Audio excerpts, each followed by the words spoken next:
Joining us for the Not on My Watch show with Dr. Baruch and Sister Heleese. Good morning. Good morning, Heleese. Good morning. How are you this morning? I'm doing well today. How are you? I'm doing well. Glad to have you here in this cold November. What happened? Last week it seemed like it was warm. It's like 70 degrees. Yeah, there was one day where we had like all four seasons in one day. It's kind of tripped me out a little. I was there. I left the house like, yeah, and came back home. Like, no. Sniffling. This indeed is an interesting time of year. There's so much going on. There's so much that is happening. This year has been a very, for some, trying year. Tell us about your year, 2016. How would you rate it? Man, this year has been very interesting and trying for me as well. It's funny because before 2016 came, towards the end of 2015, I was so hyped up for 2016 because I felt something was shifting and something like was going to happen for me. And for me, I guess I was thinking of it more so in I'm going to get my career started off. I'm going to have my own place. I'm going to do this and do that and all these other things that I was going to do. And it definitely didn't turn out that way. But the gut feeling that I had that something big was going to happen did indeed happen. It was more so just like a continued coming into consciousness and continued growth as an individual. And it's definitely this year has definitely put me closer to purpose and figuring out the things that I'm going to be doing with my life. So overall, I'm grateful for the trials that I experienced this year because it put me in the mindset and in the state I am today. So overall, I'll say it's a good year. It's a good year. Yeah, I would say it's a good year. You got to take like the hard stuff with the good. The good with the bad. It balances. Yeah. Yeah, I would say it's a good year too. I think it's a good year because one, we've almost survived it, right? That's the first thing, and some people can't say that for various reasons. The other is, we're getting a chance to see history unfold in a really weird way. Yeah. In that we're looking at the United States of America and this whole Black Lives Matter campaign, and the justification for Black Lives Matter is that black children, not just children, but black folk are being mistreated. Right. Black people are being abused. African Americans, black, colored, Negro, however we define ourselves, we're being treated as less than. At least from our perspective. Sometimes you got to check other people's perspective because if you don't, then you don't understand why they do what they do. And I think other people don't think that's the case. I think some folk think that there's justification for what is being done. This is what needs to happen in order to get their desired outcome, which some people think that's how they're going to get order. President Nixon said, his whole thing was about law and order. And then Reagan was about get tough on crime. And we look up today and we see those campaigns still active in the political slogans and the conversation that they're having on the political level, which drives many times what's going on the state and local levels with regard to police and police tactics and police spirit and agenda. But we saw that, we experienced all of that. Of course, we experienced what I call a misdirection with regard to the media convincing us that Hillary Clinton would be the president-elect, and I think one thing that I like about what did happen is that when you look up, and I'll probably step on some toes, hopefully not yours, Heleese, but when you look up and you think about what Hillary Clinton would have represented, a kind of a continuation of what was already in place. And I kind of think that what was already in place had kind of lulled us to sleep. We had been lulled to sleep to believe that the government was looking out for our best interest, and that this was a good thing, and these were good times. And I don't think they were the best of times. And I think, I'm not a Democrat. I'm not a Republican. I can say that I get involved politically, probably more so by my actions than pushing a button inside of a booth. I believe that we should be active in what goes on in the world around us, especially what affects us. And when that means going into a booth and pushing a button, sure. But when you look up today and you see some of the advancements for some that have been made in the United States of America, it's a lot of folk that are not happy with it. And so I'm gonna pick a couple, and again, some of these are offensive to people, but these are some of the subject matters that we've seen come up. That there were people that were very disappointed in the federal government, the executive branch, supporting gay marriage, and that was troubling. And there were those that were troubled behind, now not knowing whether you're in the bathroom next to a man or a woman in the stall next to you, and whether you're sending your child into a bathroom where there's a man or a woman, because you can't tell anymore, because at some point, transgender and the perfection with which surgeons have been able to change the image of an individual is like unheard of.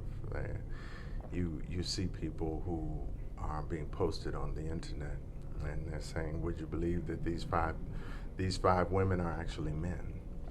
And it's like, whoa, and how that's changing our thought process with regard to life and with regard to relationships. And a big deal also in the United States of America is abortion. And so you've got a conservative, a liberal Republican is Donald Trump, but yet and still a Republican with Pence right behind him, who is not only a conservative Republican, but like a ultra conservative Republican, who's going to get into office and begin to affect policy. I expect it to be similar to the George Bush and who was George Bush's, Elif, help me out, who was his vice president? Dick Cheney. So you've got, probably Mike Pence will be in a similar space as Dick Cheney, in the sense that they'll be the ones who are really running things. Mm. And again, it's not that one way is right and one way is wrong, one way is bad, but it'll be interesting to see how the United States of America changes, and what happens to those who have celebrated over the course of the last 8 years the liberal policy and the liberal advancement, here in the United States, now kind of coming to somewhat of a halt and maybe even a reversal. But what are your thoughts on those, Elif? On which part? On all of it. Every single thing that I just said. Well, I know you mentioned that this year wasn't necessarily the best of times, but I'm not sure when there was a best of times for colored individuals or black individuals in America. So these let's things that we've let's deal with that for a second. So if you're not sure, let's say then that translates into it hasn't been a good time for black people, for lack of a better word, black people, right? Is it fair to say that that's the case, based on what you think? That it hasn't been. It just hasn't been. It hasn't been good for us. I would say that we live in a system that's not made for it to be good for us, but that we often rise above that and make things happen for ourselves. Anyway, so I guess whether it's good or bad is like relative and dependent on the individual. Is it working though for the vast majority of us?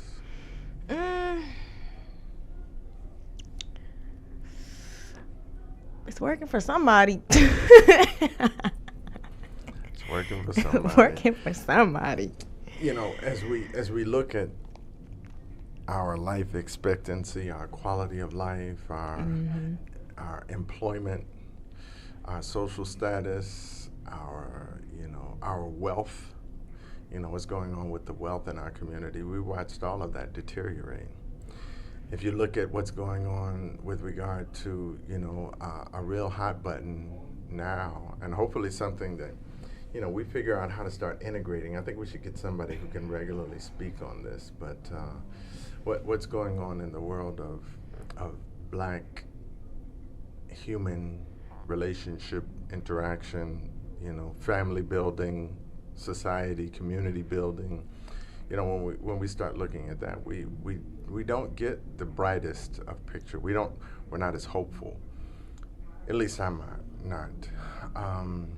Tell me, what you think about with regard to where things have gone, maybe not so well, or where things have gotten worse over the course of the last year or so, with regard to people that look like you and I. What have you seen get worse? What have you seen get better? Worse in the last year only? Just in the last year? Well, I would say some things are just on a perpetual slide. Yeah, when it comes to like community relationships and interaction with other Black people, I feel like that has kind of gone down. Okay. Because we do live in like this social media era where a lot of people are just communicating virtually and tend to lack the skills to converse in person. On top of that, we're constantly watching news stories that are meant to instill fear in us and get you to be scared of your neighbor, be scared of the person on the metro, be scared of, everyone. Just stay to yourself. Don't speak to nobody. Don't talk to strangers.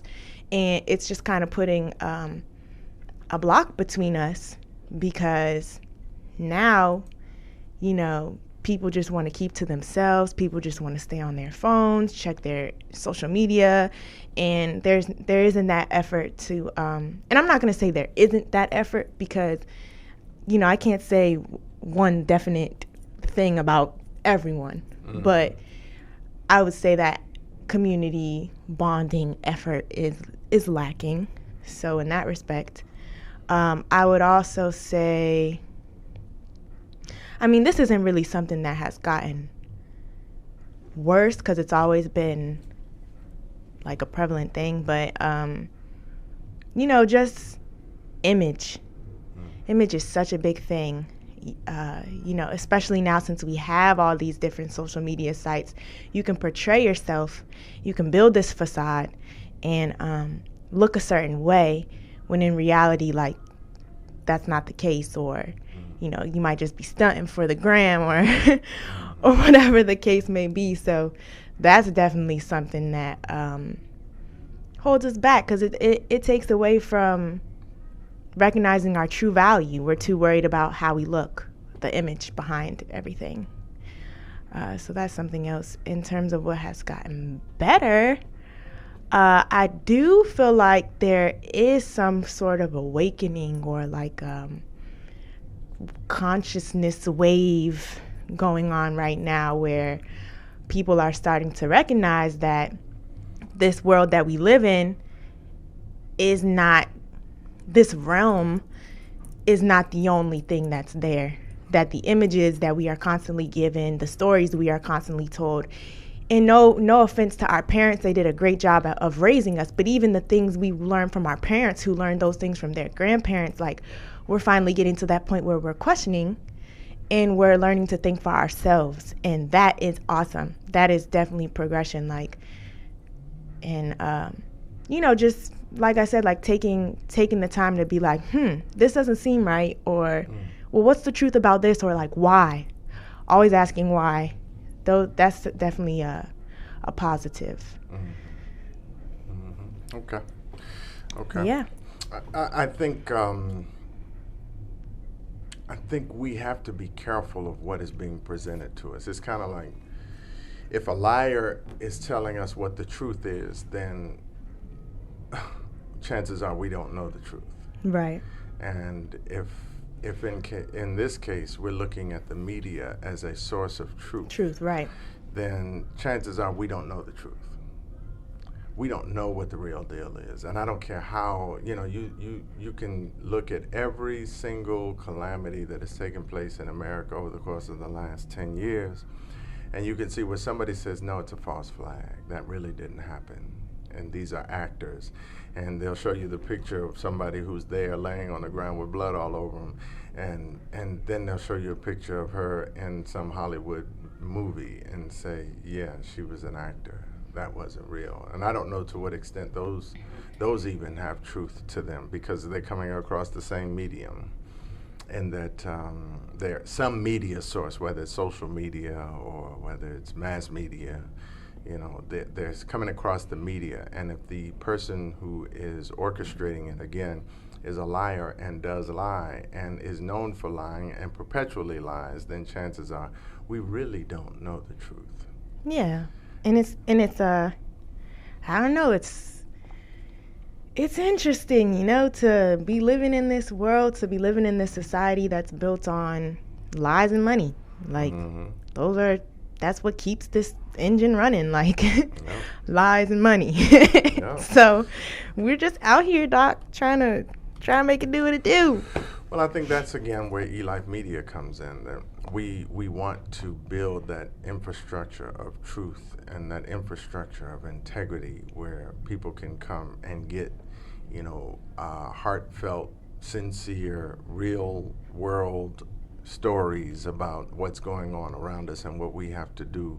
And when I say what we have to do, in that we don't just leave you with, okay, this is the deal, this is how bad it is. No, let's now talk about what we need to do. Because we know who our audience is and we know what we're trying to get our audience to do. And it benefits us all. Rather than me just know that eating healthy is a good thing for me, why not share that information with everybody so that everybody can eat healthier? Because at some point you get lonely. When you look up, we had Dr. Dale on last week, and Dr. Dale was talking about how all of his classmates have died. I can't remember what age, maybe he's 71. 70s, yes, yeah, 71, something. 72. And so here it is, he's talking about all of his classmates having died. And it gets lonely, and to think that he not only had all of his classmates, no longer with him, but they weren't with him anyway after he 40 years ago decided that he didn't want to, consume the diet that they were consuming and really engage that life like they've been engaging it, real frivolously and without responsibility. So speaking of what to do, what is your opinion on this tradition of holidays? What should, or not even what should, because, we can't tell people what they should do, but what I'm curious of your opinion of what the holidays are and how you handle this time of the year, like. Well, I have strong Native American roots, and not only visibly so, but also just as a part of my culture. I have roots that stretch deeper than what this whole pilgrim takeover of the United States of America has represented it, and I know enough about it to know that this is not something to celebrate. It would be like me coming to your house, Heleese, Mm-hmm. and by force taking over your house. Mm-hmm. And then a couple of years later, after I had successfully taken over the house, now convinced you that it's a good thing. And what And we we're should going to do is celebrate. we're going to sit down and we're going to break bread and we're going to have a meal of thanks, for me being able to take over your house. Mm. And so that doesn't sound like something that I would ever in any way, want to participate for, unless I guess if I was the one who took over somebody else's house and I was that kind of person and that was my agenda. Okay. But otherwise, no, I don't get riled up. I don't get excited, and I don't allow somebody to come and tell me that don't think about it that way. How I want you to look at this is a time for your family to get together. Right. And no, you can't. But any do time that. is a time for your family to get together. I mean, Right. it's not necessarily like, holidays is interesting. Yeah. It's really just another money scheme. Like any holiday, you're spending money. I used to think about it from the perspective of money, but now I think about it from the perspective of control and dominance. Most definitely. And I will dominate you to, one, make you then do something, because there are many, many, many millions of people that will be celebrating, this upcoming holiday who really don't have anything to celebrate. They're the ones whose house was taken over. Mm. And so they're gonna engage in this celebration of thanks for somebody taking over their home and now running them out of their home and controlling and dominating them and suppressing them and incarcerating them and infiltrating them with drugs and guns and all other manner of negative ways to destroy our quality of life, from the media to actually these physically destructive pieces like drugs and so on. But so I'm not I don't celebrate the day, and I probably use the day for reflection, in the sense that I think back to what it is that our people must have thought and must have experienced when somebody comes and takes over your land, your home, your lifestyle, your culture, and then convinces you that it's a good thing. And come on, let's break bread. Let's put our all that negative history that happened just 15 seconds ago.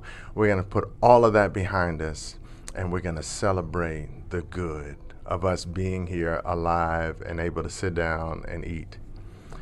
I'm not with it.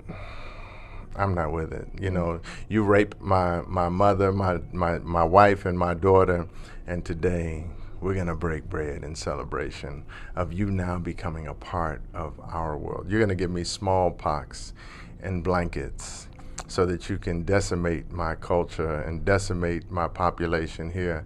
And today we're going to celebrate you being here because we're so thankful for you.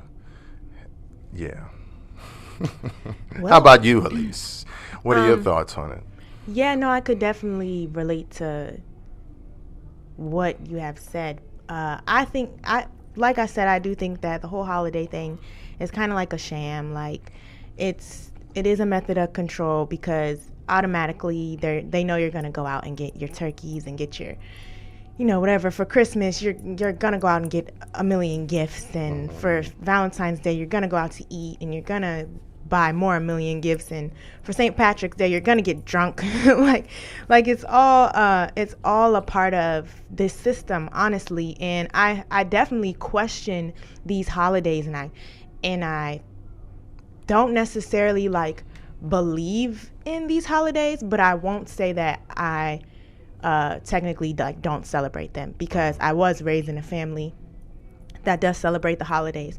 So around the time, I would be the one that takes it as an opportunity to spend time with my family. So it's not necessarily something that I like to feed into, or when I have a household of my own, I would raise my children a little differently in terms of celebrating holidays and whatnot.